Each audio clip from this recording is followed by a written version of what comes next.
Hi there, Andrew Kalita from On Demand HR here. Today we're going to be discussing what is no doubt one of the hot HR topics of 2023, and that is international migration and working visas. And to help us unpack this, we're joined by Melanie Macfarlane, who founded Migration back in 2007, and today has a staff of over 100 people assisting in the process as a registered migration agent. So really looking forward to digging into her perspective, experience, and thoughts on migration as it relates to Australian businesses for 2023 and beyond. Do you want to give us a little bit of a feel about, the migration market throughout COVID? You mentioned obviously a lot of people were leaving throughout that period and returning to their home countries. And then early on, how that's kind of started to shift once Australia started to reopen a bit, because obviously there's going to be a little bit of a, let's call it a lag between opening the migration tap and migrants actually landing here. Yes, that's exactly right. Definitely. I mean, during that time, you think, gosh, how does an agency, a company like yours, like mine, how does it survive during a time of border closure? Well, there was still a large, let's say, call it onshore market here in Australia, and obviously still employers in certain areas, let's say, aged care, childcare, and many areas, still IT, engineering, etc., that still had an ongoing need for skilled migrants, because again, no matter what, there just weren't enough people to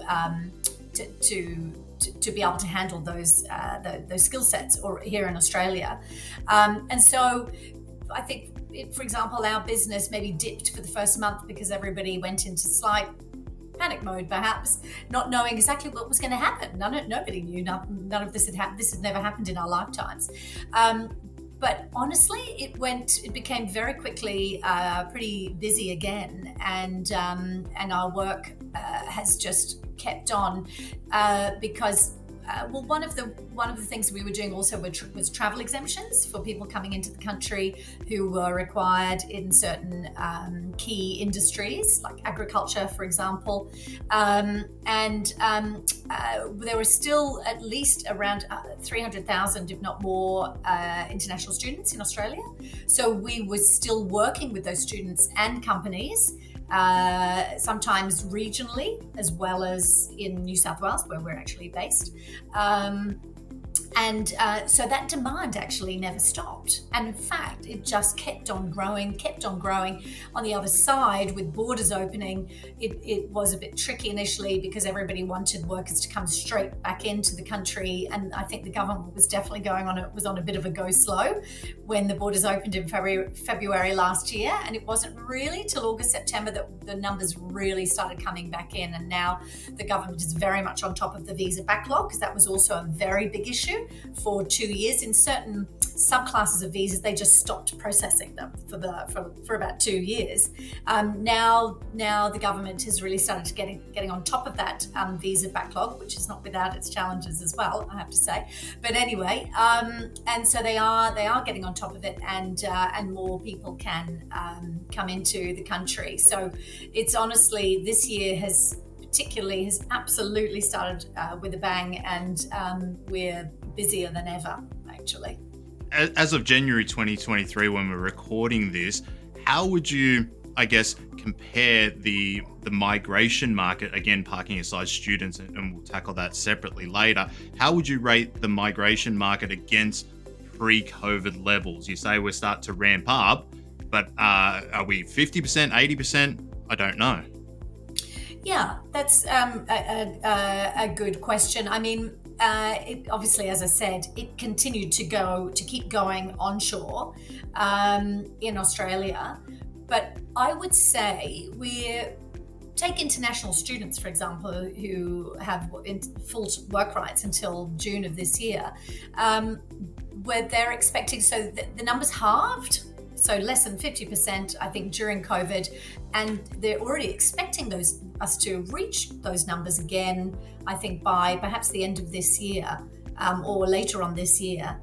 if not next year. So it's coming back quickly, actually. It's coming back quickly. And working holiday makers are coming back in.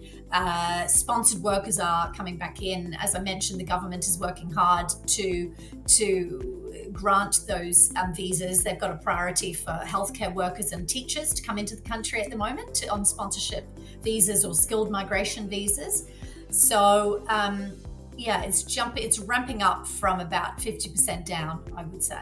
No, that's perfect, and probably music to ears to many businesses who are just, honestly, from our recruitment arm of the business, a lot of our clients are just genuinely struggling in this low unemployment rate.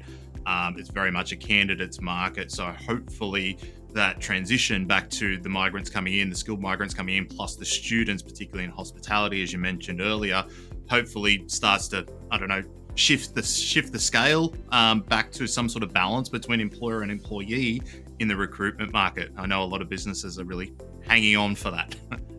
Yes, absolutely. And all of us within the industry, we've been crying out for the government to really approve visas for a while. Back last year when borders was open, student visas were being refused for seemingly no reason, really. We just all thought that there was just a go slow on. And honestly, I still believe that that's the case. And so, there's a lot of hope now. And I think no one can say that immigration is not important now after what we've just seen with border closure for so long.